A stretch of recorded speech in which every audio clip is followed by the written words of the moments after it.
கவரி பிஸ்னஸ் பார்த்துக்கிட்டு இருக்க வருங்கால கோடீஸ்வரர்கள் இருக்கும் வணக்கம். வணக்கம். இந்த வீடியோவில் எதை பற்றி பார்க்க போகிறோம்னா, ரொம்ப நாளாகவே ஷேர் மார்க்கெட் இறங்கிட்டே இருக்குது அப்படிங்கிறதுனால நிறைய பேர் பயங்கரமாக கவலையில் இருக்கிறீங்க. அந்த கவலையை போக்குறதுக்கு ஒரு மருந்து கொடுக்கலாம் அப்படின்னு குருஜி நீ பிளான் பண்ணியிருக்கார். அதுக்கு தான் நீ ஜாயின் பண்ணுறார்.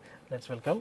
அது என்ன மருந்து அப்படின்னு பார்த்தோம்னா, இந்த டைமில் வந்து நம்ம ஷேர் மார்க்கெட்டில் தொடர்ச்சியாக இன்வெஸ்ட் பண்ணிகிட்டே இருக்கணுமா, அதாவது நிறைய ஸ்டாக்கை பிக் பண்ணணுமா, இல்லை இருக்கிறதெல்லாம் விற்றுட்டு வெளியே வந்துடுறது நல்லதா அப்படிங்கிறது தான் விஷயம்.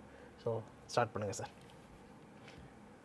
அதாவது ஸ்டாக் செலெக்ஷன் பண்ணுமா இல்லாட்டா ஸ்டாக் எலிமினேட் பண்ணுமா, ஓகே, அதுதான் முக்கியமானது. ஓகே, அண்டு போக போக சொல்லலாம் அது எது பெஸ்ட்டு அப்படிங்கிறத. ஷேர் மார்க்கெட்டில் எதுக்கு இன்வெஸ்ட் பண்ணுறோம் அப்படின்னா ஒரு ப்ராஃபிட் ஏர்ன் பண்ணுறதுக்கு தான், லாஸ் பண்ணுறதுக்கு இல்லை. இப்போ பிகாஸ் உங்கள் ஷேர் வந்து ரெட்டில் இருக்குது இல்லாட்டா க்ரீனில் இருக்குது அப்படின்னா அதுக்காக வருத்தப்படுறதோ சந்தோஷப்படுறதோ அவசியமே கிடையாது. அதெல்லாம் நோஷனல் தான், லாஸோ ப்ராஃபிட்டோ. அதை நீங்கள் விற்க ட்ரை பண்ணிங்கன்னா தான் அப்போ என்ன புக் பண்ண போகிறீங்கிறது தான் பார்க்கணும் நம்ம. அதனால் ஷேர் மார்க்கெட் குறைஞ்சிருச்சுன்னு வருத்தப்பட வேண்டிய அவசியம் கிடையாது இப்போதைக்கு. அன்லெஸ் அதை விற்க ஆரம்பிச்சுனா தான் நீங்கள் வருத்தப்படணும் இல்லாட்டா சந்தோஷப்படணும். அந்த 3 இதை எடுத்துக்கோங்களேன். இப்போ large gap, mid gap or small gap பார்த்தீங்கன்னா, ஈவன் ஆஃப்டர் இவ்வளோ கரெக்ஷன் பண்ணியும் பார்த்தீங்கன்னா இந்த ஸ்மால் கேப் 250 இருக்குது பாருங்கள், அது ஸ்டில் இந்த 5 இயர் ஆவரேஜ் மீடியனோட இன்னும் ஜாஸ்தி தான் கோட் ஆகிட்டுருக்கு ஆக்சுவலாக. அண்ட் நார்மலாக என்ன ஆகுனா இந்த ஸ்மால் கேப்பு மிட் கேப்பு வந்து டிஃப்ரெண்ட்டாக இருக்கும்.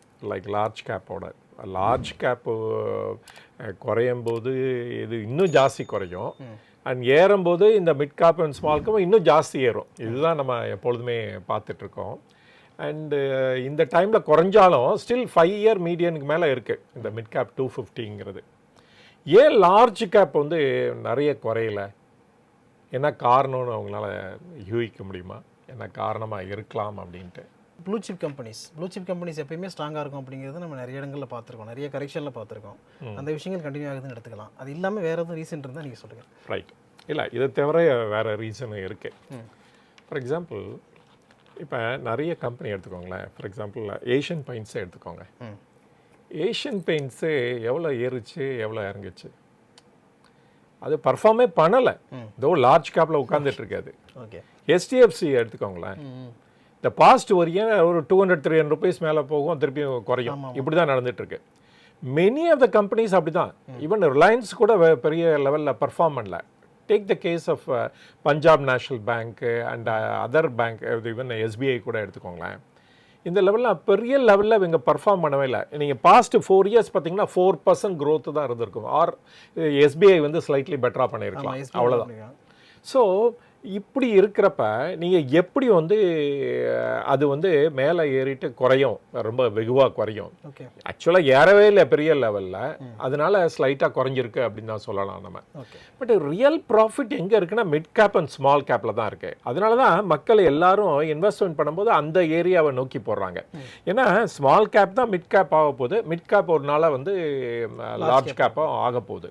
அங்கே லார்ஜ் கேப்பில் பெர்ஃபார்ம் பண்ணவங்க அப்படியே புஷ்ட் அவுட்டு, அப்படி எதிர் மிட் கேப் ஆர் ஸ்மால் கேப்புக்கு புஷ் அவுட் ஆகிடும் ஆட்டோமேட்டிக்காக. அதனால் வந்து நம்ம வந்து மியர் லார்ஜ் கேப்பு குறையலை அப்படின்னு நினச்சி நம்ம வந்து சந்தோஷப்பட வேண்டிய அவசியம் இல்லை. உடனே அதில் இருக்க அத்தனை கம்பெனிகளை போய் இன்வெஸ்ட் பண்ண வேண்டிய அவசியம் கிடையாது. அதனால் த மோஸ்ட் இம்பார்ட்டன்ட் என்ன, எலிமினேஷன் தான் முக்கியமானது. அந்த பாயிண்ட்டுக்கு தான் நான் வரேன்.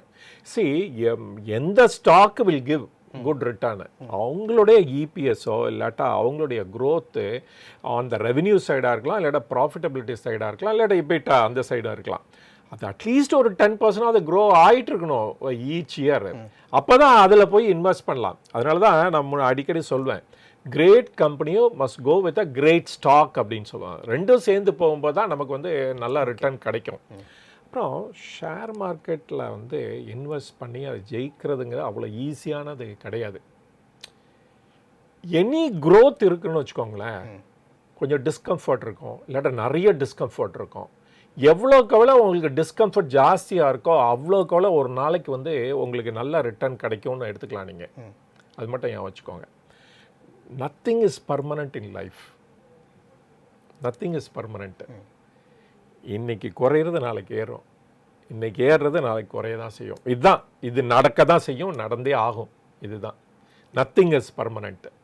இதுதான் புரிஞ்சுக்கணும். growth வித் டிஸ்கம்ஃபர்ட் தான். growth வந்து நீங்கள் வந்து டிஸ்கம்ஃபர்ட் இல்லாமல் நினைக்கணும் அப்படின்னு நினச்சிங்கன்னா அது நடக்கிறதுக்கு சாத்தியமே இல்லை. ஓகே. அப்புறம் ஒன்மோர் திங் என்னென்னா, நம்மளுடைய இன்வெஸ்டார்ஸ் கூட நிறைய இன்வெஸ்டார் கூட இதுதான் நினைப்பாங்க.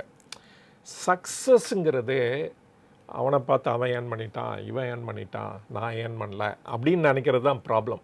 சக்ஸஸ் நீங்களே டிஃபைன் பண்ணுங்கள். சக்ஸஸ்ங்கிறது என்ன? நீங்கள் எஃபர்ட் எடுக்கிறீங்க பாருங்கள், தெரிஞ்சுக்கணும் அப்படின்ட்டு. அதுதான் பெரிய சக்ஸஸ். ஃபஸ்ட்டு ஸ்டெப்பு தான். அதில் வந்து சம் மிஸ்டேக்ஸ் இருக்கலாம், அதை கரெக்ட் பண்ணணும். கரெக்ட் பண்ணிவிட்டுங்க ஆட்டோமேட்டிக்காக வந்து நீங்கள் எதிர்பார்த்த அந்த கோலை ரீச் பண்ண முடியும். அதனால் சக்ஸஸ்ங்கிறது நீங்கள் டிஃபைன் பண்ணுறது, சொசைட்டி சொல்கிறது இல்லை. ஓகே. உங்கள் ஃப்ரெண்ட்ஸு சொல்கிறது இல்லை, இல்லாட்டா நம்ம மாதிரி சேனல் சொல்கிறது கிடையாது. ஸோ சக்ஸஸ்ங்கிற நீங்கள் டிஃபைன் பண்ணுங்கள். அது மானிட்ரியில் தான் இருக்கணும்னு அவசியம் கிடையாது. நிறைய பேருக்கு டிஃப்ரெண்ட் வேஸாக கூட இருக்கலாம் அது. அதனால் வந்து இந்த இதை புரிஞ்சுக்கிட்டு செயல்பட்டால் நல்லதுன்னு நினைக்கிறேன். சரி, அல்டிமேட்டாக மணி கிவ்ஸ் ஹாப்பினஸ் அப்படின்னு நினச்சிங்கன்னா அது தப்பு. ஆக்சுவலாக மணி கிவ்ஸ் ஃப்ரீடம். அந்த ஃப்ரீடம்ங்கிறது என்ன அப்படின்னா, நீங்கள் நினச்சது பண்ணலாம். சரி, இன்றைக்கி வேலை பார்க்கணும்னு நினச்சா வேலை பார்க்கலாம், இல்லை ஒரு சுற்றணும்னு நினச்சா ஒரு சுற்றலாம், யாருக்காவது கிஃப்ட் பண்ணணும்னு நினைக்கலாம், இல்லாட்டா ஒரு சேரிட்டிக்கு பணம் கொடுக்கலாம். சரி, மணி வந்து கிவ்ஸ் அ ஃப்ரீடம். அதுதான் ரியல் திங் ஃபார் இது. It may brings a happiness. But ஆனால் மணி இருந்தால் ஹாப்பி ஆகுங்கிறது 100% ட்ரூ கிடையாது. ஓகே. ஸோ அதனால் growth மீன்ஸ் டிஸ்கம்ஃபர்ட். ஓகே. அப்படின்னு தான் எடுத்துக்கணும். அதனால் இருக்க தான் செய்யும். இப்போ பாருங்கள், நீங்கள் ஒரு ஷேரை வாங்குறீங்க. ஷேரை வாங்கினோன்னே அது வந்து மேலே போகலை, இல்லாட்டா அப்படியே இருக்குது, இல்லாட்டா குறைஞ்சிருச்சுன்னு வச்சுக்கோங்களேன். என்ன இது ரீசன்? நீங்கள் ஒரு பிஸ்னஸ் வாங்கும்போது, இல்லாட்டா ஒரு ஷேரை வாங்கும்போது, you are part of that business. Okay. Business run பண்ணுறதுக்கு அவ்வளோ ஈஸியான இது கிடையாது. இப்போ ஃபார் எக்ஸாம்பிள் எடுத்துக்கோங்களேன், ஒரு இன்டர்நேஷ்னலி ஒரு பெரிய சேஞ்சஸ் நடந்துகிட்ருக்கு. என்ன அப்படின்னா, யூரோப் நினச்சிட்டு இருந்தாங்க அமெரிக்கா வந்து அவங்க க்ளோசஸ்ட் அலை அப்படின்னு நினச்சிட்டு இருந்தாங்க. இப்போ என்ன நடந்தது நேற்று பாருங்கள், சவுதி அரேபியாவில் மீட்டிங் நடக்குது. ரஷ்யன் யுக்ரைன் வார முடிவுக்கு கொண்டாடுறதுக்காக ஒரு யூரோப்பியன் பிளேயரும் இல்லை, எக்ஸப்ட் ரஷ்யா தரன்னு வச்சுக்கோங்களேன். ரஷ்யன் டிப்ளமேட்டு, அமெரிக்கன் டிப்ளமேட்டு, சவுதியோட நெகோஷியேட்டர், இவங்க தான் இருக்கிறாங்க அந்த மீட்டிங்கில். அப்போ பாருங்கள், யூரோப்பை கன்சல்ட் பண்ணாமே அந்த யுக்ரைன் ரஷ்யன் வார அமெரிக்கா வந்து முடிவுக்கு கொண்டாடணும்னு நினைக்கிறாங்க. They are supposed to be ரெண்டு பேரும் க்ளோஸ் ஃப்ரெண்ட்ஸு. அப்படி இருக்கிறப்ப யூரோப்புக்கே அந்த நிலைமைனா இந்தியாவுக்கு என்ன மாதிரி நிலைமை வரும்? ஸோ இதை எந்த பிஸ்னஸ்னால நம்ம வந்து ப்ரிடிக்ட் பண்ண முடியும்? இப்போ எக்ஸ்போர்ட் பண்ணுறாங்க, அமெரிக்காவுக்கு எக்ஸ்போர்ட் பண்ணுறாங்க, டேரிஃபில் ஏதோ ஒரு ப்ராப்ளம் வரும், விசாவில் ஏதோ ஒரு ப்ராப்ளம் வரும்னு நினச்சிட்டு இருப்பாங்க. பட் இந்த மாதிரி ஒரு எர்த் ஷேக்கிங் ஈவெண்ட் நடந்துட்டுருக்கு. இப்போ எப்படி இது அஃபெக்ட் பண்ணாமல் இருக்க போகுது பிஸ்னஸை? அதனால் இந்தியன் கவர்மெண்ட் இதுதான் நம்ம மெயினாக பார்க்கணும். ஜஸ்ட் டேரிஃப் வந்து இவங்களுக்கு மட்டும் கொடுத்து பிரயோஜனம் கிடையாது. பெனிஃபிட் ஃபார் டெஸ்லா, சரி நீ மட்டும் காரை இம்போர்ட் பண்ணப்பா அப்படின்ட்டு. நீங்கள் அப்படியே இவ்வளோ நாள் டேரிஃப் பேரியர் யாருக்காக போட்டீங்க? ஃபாரின் கம்பெனிஸ் இந்தியாவில் ஒர்க் பண்ணுறவங்களுக்காக தான் டேரிஃப் போட்டிங்க. இந்தியாவுக்கு பெனிஃபிட் அடையாது, அது நிறைய ஜாப் கிரியேட் பண்ணாது. லோவர் ப்ரைஸ் இருக்கும்போது தான் நீங்கள் வந்து நிறைய ப்ரொடியூஸ் பண்ண முடியும், ஜாப் கிடைக்க முடியும், டாக்ஸஸும் கிடைக்கும். நாட் வித் ஹையர் டேக்ஸில் வந்து நிறைய டேக்ஸு கிடைக்க போகிறதில்ல. இதை எப்படி பண்ணோன்னா நம்ம ஸ்டேட் கவர்மெண்ட்ஸையும் நெகோஷியேட் பண்ணி அக்காமடேட் பண்ணி நீங்கள் டேக்ஸை குறைக்கணும். இவங்களுக்கு மட்டும் குறைக்காமல் எல்லாத்துக்குமே சேர்த்து குறைச்சிங்கன்னா யூ கேன் சி ஆட்டோமொபைல் இண்டஸ்ட்ரியும் பூம் ஆகும். இதெல்லாம் வந்து நம்ம கையில் இல்லாதப்ப, அந்த பிஸ்னஸ் கையிலையும் இல்லாதப்ப எப்படி அந்த பிஸ்னஸ் வந்து ப்ராஸ்பர் ஆகும்? அப்போ auto industries, Tata Motors fail ஆகிடுத்து, நல்லா பர்ஃபார்ம் பண்ண முடியல. எப்படி இதை டாட்டா வந்து இதை சால்வ் பண்ண முடியும்? அவரால் சால்வ் பண்ணவே முடியாது. அதனால தான் அவர் 2008 போய் ஜாகவரை போய் அங்கே போய் வாங்கினார், கோரஸை போய் யூரோப்பில் வாங்கினார். இந்தியாவில் ஆப்பர்ச்சுனிட்டியாக கிடையாது க்ரோத்துக்குன்ட்டு. அதனால் அவர்னாலே முடியாதப்ப நம்ம எப்படி இது பண்ண முடியும்? அதனால் இதை பற்றி வருத்தப்படுறது அவசியமே கிடையாது.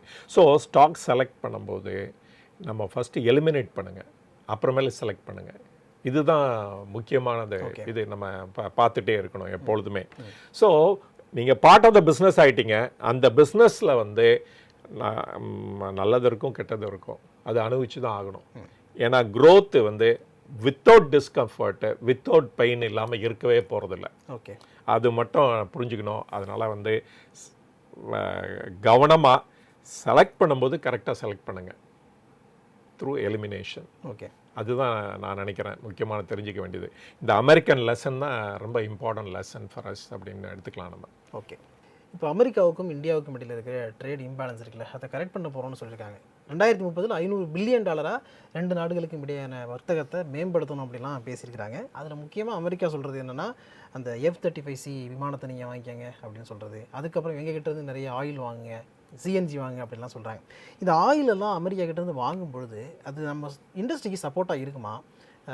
நம்ம வந்து ஏற்கனவே இங்கேருந்து வாங்கிட்டு இருக்கோம், OPEC ப்ளஸ்லேருந்து வாங்கிட்டு இருக்கோம். OPEC ப்ளஸ்லேருந்து வாங்காமல் இவங்ககிட்ட அதிகமாக வாங்கினா அது வந்து ப்ளஸ்ஸாக இருக்குமா மைனஸாக இருக்குமா சார்? சரி, ரெண்டு ஆஸ்பெக்ட் ஆஃப் இட். இது கவர்மெண்ட் ஆஃப் இந்தியா எல்லாத்துக்குமே தெரிஞ்சது தான். இது ஒன்று வந்து அமெரிக்கன் ஆயில் நம்ம இங்கே யூஸ் பண்ண முடியுமா, நம்மள ரிஃபைனரி, ஓகே, அது முக்கியமாக பார்த்து எவாலுவேட் பண்ணுவாங்க. பட் ஆனால் இவங்க ஆஃபர் பண்ணுறதெல்லாம் ஷேல் கேஸ் தான், ஓகே, இல்லாட்ட ஷேல் ஆயில் தான். அது வந்து லைட் அண்ட் ஸ்வீட் க்ரூடுன்னு சொல்லுவாங்க. அதை வந்து இங்கே ரிஃபைனரில் யூஸ் பண்ண முடியும்.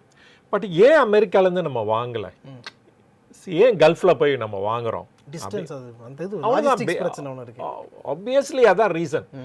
இங்கே வந்து உங்களுக்கு 3000 கிலோமீட்டர்லேருந்து வாங்குவீங்க, கடையில் கிடைக்கும் போது நான் எதுக்கடா 10 கிலோமீட்டர் தள்ளி வாங்கணும். அப்போ வந்து ப்ரைஸ் குறைச்சி வரணும், குறைச்சி வந்தால் தான் இது பண்ண முடியும். அதனால இந்த ட்ரேட் இம்பேலன்ஸ் கண்டினியூ ஆக தான் போகுது.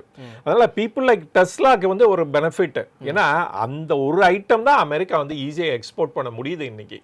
அதனால அந்த ஐட்டமாக அவங்க எக்ஸ்போர்ட் பண்ணுவாங்க. அண்டு இன்னும் வந்து அந்த காம்படிட்டருக்கு அந்த லெவலுக்கு இல்லை அப்படின்னு தான் சொல்லணும். ஏன்னா அதர் நெக்ஸ்ட் காம்படிட்டர் பார்த்தீங்கன்னா நீங்கள் சைனாவை தான் எடுக்கணும். ஸோ அதனால டெஸ்லா தான் ஒன்லி இது வந்து பெனிஃபிட் அடைவாங்க இதனால அப்படின்னு நம்ம சொல்லலாம். Okay, and so for us defence deal is concern, நம்ம ஏற்கனவே இப்போ தான் ரஃபால் வாங்கி முடிச்சிருக்காங்க. வெதர் நமக்கு ரிக்குவயர்மெண்ட் இருக்கா அந்த லெவலுக்கு? And moreover totally unreliable country யார் அப்படின்னா அமெரிக்கா. இப்போ பார்த்துட்டோம்ல யூரோப்போட டீல் வந்து எப்படி போயிட்டுருக்குன்னு பாருங்கள். அமெரிக்கானால தான் இந்த ரஷ்யன் யுக்ரைன் வார் ஆரம்பிச்சிச்சு. யுக்ரைனை வந்து நேட்டோக்குள்ளே எடுக்க போகிறோம் அனௌன்ஸ்மெண்ட் வந்த உடனே இம்மீடியட்டாக அந்த ரஷ்யன் வார் ஆரம்பிச்சிச்சு. இப்போ வந்து அதுக்கு முடிவே ரீச் ஆகிற முடியல அந்த வாருக்கு. அப்போ வந்து இப்போ வந்து செட்டில் பண்ணிடலாம் அப்படின்னு திருப்பியும் அமெரிக்கன் சைட்லேருந்து தான் திருப்பியும் அது வருது. ஸோ இதில் வந்து லூசர் யார் அப்படின்னு பார்த்தீங்கன்னா யூரோப். மெயினாக பைப்லைன் போச்சு, பாம்பை வச்சு உடைச்சாங்க. அப்போ மோர் எல்என்ஜி கேஸ் வந்து அமெரிக்காலேருந்து வாங்குவாங்கன்னு சொல்லி அதையும் அவங்க சக்ஸஸ்ஃபுல்லாக எல்என்ஜியை எக்ஸ்போர்ட் பண்ணாங்க, ஆயிலும் அங்கே எக்ஸ்போர்ட் பண்ணாங்க. ஸோ பட் ஆனால் ரஷ்யாவோட குட் ரிலேஷன்ஷிப் தான் யூரோப்புக்கு பெஸ்ட்டு அப்படின்னு நினைக்கிறேன், ரதர் தென் வித் அமெரிக்கா. அப்படி தான் ஃப்யூச்சரில் போகும். ஆனால் அதே சமயத்தில் நமக்கு ஒரு பெரிய ஆப்பர்ச்சுனிட்டி ஓப்பன் ஆகுதுன்னு நம்ம சொல்லலாம். ஏன் அப்படின்னா இனிமேல் என்ன நினைப்பாங்கன்னா யூஎஸ்ஏ வந்து அவங்க பிக்சரில் எடுத்துக்க மாட்டாங்கன்னு நினைக்கிறேன். Then the rest of the வேர்ல்டோட ட்ரேட் பேக்டு அண்ட் அதர் இது தான் அவங்க வந்து ஜாஸ்தி ப்ரமோட் பண்ணுவாங்கன்னு நினைக்கிறேன். ஏன்னா யூரோப்பில் இருக்க ப்ராப்ளம் இஸ் என்டையர்லி டிஃப்ரெண்ட். இப்போ ஆல்மோஸ்ட் யூரோப் இன் மியூசியம்னு சொல்லுவாங்க, ஆல்மோஸ்ட் டெட் அண்ட் கான். எப்படி ஜப்பான் பார்த்தா இஸ் இன் ஐசியூன்னு சொல்கிற மாதிரி யூரோப் பார்த்தா is in museum, totally gone. இனிமேல் அங்கே ஒன்றும் இல்லை. ஏன்னா people are aged, declining economy, then recession bound இருக்குது. அதில் லீடர் வந்து only Germany, UK is gone, Italy is gone, then Spain also in a problem. So every country பார்த்தீங்கன்னா major power அத்தனையுமே சம் ப்ராப்ளம் அதர் ஃபேஸ் பண்ணிகிட்டே இருக்காங்க. அதனால் இனிமேல் அவங்களுடைய ரிலேஷன்ஷிப், அவங்களுடைய trade with the rest of the world minus America தான் ஜாஸ்தியாக இருக்கும். இதை வந்து நம்ம இந்தியா வந்து நல்லா யூட்டிலைஸ் பண்ணி க்ரோ பண்ணுறதுக்கு நல்ல சான்ஸ் அப்படின்னு எடுத்துக்கலாம் நம்ம. ஓகே, ஸோ இப்போ யூரோப் சிச்சுவேஷன் எடுத்துக்கோங்க, இந்த அமெரிக்கனோட நெகோசியேஷன், இந்த ரஷ்யாவோட நெகோசியேஷன் வச்சுக்கோங்க, இல்லாட்ட இந்த ஷேர் மார்க்கெட்டோட இன்றைக்கி இருக்க ப்ரெசன்ட் சிச்சுவேஷன் எடுத்துட்டிங்கன்னா அதுலேருந்து என்ன தெரிஞ்சுக்கலாம் அப்படின்னா நத்திங் இஸ் பர்மனண்ட் அப்படின்னு. Not only relationship America with US, America with Europe, இல்லாட்டா America with rest of the world, இது வந்து நத்திங் பர்மனெண்ட். அதே மாதிரி ஸ்டாக் மார்க்கெட்லேயும் ப்ராஃபிட்டு தான் பர்மனெண்ட் நினச்சிங்கன்னா இல்லை, லாஸும் வரும். லாஸ் தான் பர்மனெண்ட் நினச்சிங்கன்னா இல்லை, ப்ராஃபிட்டும் வரும். ஓகே, இதுதான் நம்ம தெரிஞ்சிக்க வேண்டியது. Nothing is permanent. ஸோ எல்லாமே வந்து அந்த சிச்சுவேஷன், அந்த சந்தர்ப்பம் பொறுத்து தான் இருக்குது அப்படின்னு எடுத்துக்கலாம் நம்ம. ஓகே. ஸோ இவ்வளோ நேரம் பேசுனது என்ன அப்படின்னு பார்த்தீங்கன்னா, நீங்கள் ஸ்டாக்கை சூஸ் பண்ணுறது எப்படி, எலிமினேஷன் மூலமாக சூஸ் பண்ணுங்கள் அப்படின்னு குறித்து சொல்கிறார். அதுதான் வந்து நம்ம டிஸ்கஸ் பண்ணியிருக்கோம். ஓகே. ஸோ இந்த வீடியோ முழுக்க முழுக்க எஜுகேஷனல் பர்பஸுக்காகவும் இன்ஃபர்மேட்டிவ் பர்பஸாகவும் பேசப்பட்ட ஒன்று தான். அதனால் மென்ஷன் பண்ணியிருக்க ஸ்டாக்கை வாங்கணும்னு நினச்சிங்கன்னா நல்லா தெரிஞ்ச செபி ரிஜிஸ்டர்ட் அட்வைசரை கேட்டுக்கிட்டு அண்ட் ஓன் ரிசர்ச் பண்ணிவிட்டு அதுக்கப்புறம் வாங்க. இதே மாதிரி அடுத்து ஒரு நல்லபடியாக மீட் பண்ணுவோம். அது வரைக்கும் உங்களை இங்கே பத்திரமா பார்த்துங்க, நல்லபடியாக இன்வெஸ்ட் பண்ணுங்கள். Thank you so much. தேங்க்யூ.